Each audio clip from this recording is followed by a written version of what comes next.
In this episode of Lessons from an Old Quilt, I have an incredible quilt to show you.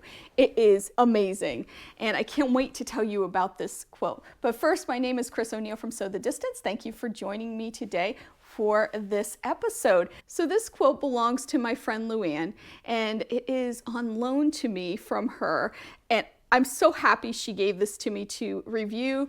I am a little nervous, as I always am when I have other people's quilts, but it is incredible. And what's really neat about this quilt is it came with a note from a historian in the family, and the note's right here. Now, I photocopied the note because I'm afraid of ruining this too, so we're going to set that aside, nice and safe.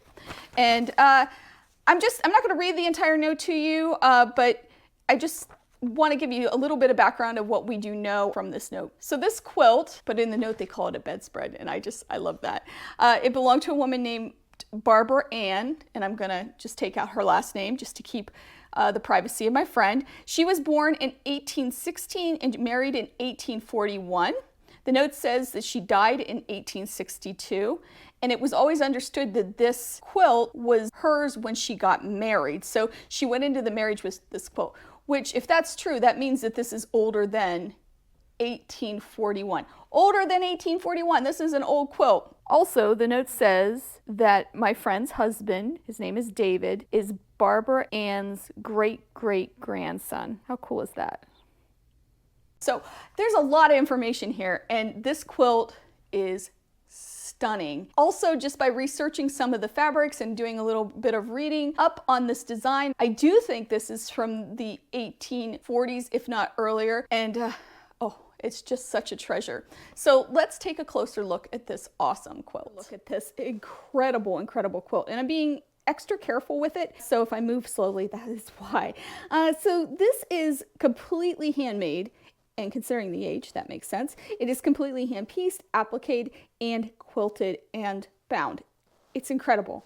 There are 16 of these medallions or mariner's compass blocks, and they're incredible. There's 2 colors in each, and they're similar. There's a few, which I'll show you in a minute, that do have maybe some repairs, or maybe the maker ran out of the colors, but I'll show you that, and we'll discuss that soon.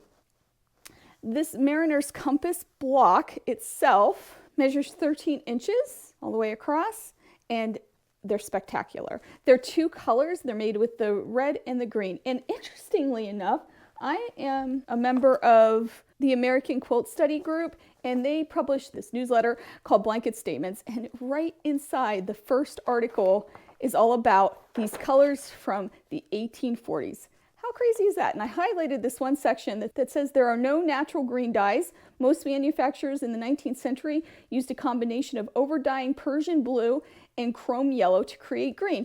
And it also goes on to say that a lot of times this green fabric fades to a blue, so people think that they have a red and blue quilt. But this did not fade, at least that I can tell. This is pretty dead on green, so I'm not sure about that, but I did find it interesting that my magazine had that information about 2 color quilts, and not only that, the reds and the green quilts. So if you want to join that group, it's a really great group. I highly recommend it, and I'll put the information in this description below. So along with these medallions that are appliqued, hand appliqued onto strips of fabric, and I'll show you what I mean here. I'm going to move this up very gently. You can see here the seam line, which again, hand pieced together before it was quilted, because the quilting lines go over it. So each of these strips were made, and the strips were then sewn together, and then it was sandwiched and quilted. On the border, again, gently, you can see there's a sawtooth border all the way around. Very cool. So let's talk about that block that has different fabrics. Okay, so it is right here. You can see how we see, 3 different reds, different fabrics in it. And I think that's one of the coolest things about this, because I'm not sure exactly what happened, but they must have ran out of the fabric, right? I would think. I'm assuming that's what happened. Another thing I want to talk about is this border, and then I have a really cool surprise for you about this quilt. You can see here where the sawtooth didn't quite line up. The maker didn't care, just cut that one off and kept going. And that's definitely something we can learn from this quilt. It didn't happen every time. We see here, it didn't happen. but on that one corner it did. And I just wonder, you know, what the maker was thinking. So you can see here we even have a different, like a flying geese one, and on my other corner it seemed to work out perfectly. So there is some damage to this quilt, and I do want to show that to you. At the top, or what I think is the top, there are holes, and you can see here they're pretty consistent in the way that they're tore or made or whatever. I believe somebody tried to hang or did hang this quilt for quite some time, creating the weakness in the fabric, and you can see that here too. And that's just so sad to me, because that's the one big piece of damage that probably is going to be very difficult to repair if it is ever repaired. I, of course, am suggesting that my friend gets this appraised and doesn't touch it in any kind of form to repair anything. So as I said, there were strips that put it together, but you can see here where even the strips were pieced in this particular one, and the maker was meticulous to make sure it was down the middle. I believe that was really by design because it is so perfect. So let's talk about the quilting. Oh my goodness, the quilting. And again, I still have that surprise for you. You can see this incredible hand quilting, and hopefully I can get this on camera. Here there's a flower. I'll do inset pictures of this. There's a flower quilted in it. There's leaves around each of these medallions. The medallions themselves are quilted. It's spectacular. So it's spectacular. Now the binding is interesting to me, and I'm not sure if it's a faced binding or piping or what, but look at that. Look how tiny that is. So itty bitty, incredible too. There's some age spots, of course, from age. There is a batting in here. It's a super lightweight, I believe cotton. I don't think it's wool. It's super lightweight batting, and that could have been just because it was compressed over the many years. So let me take this away and I'll show you the surprise.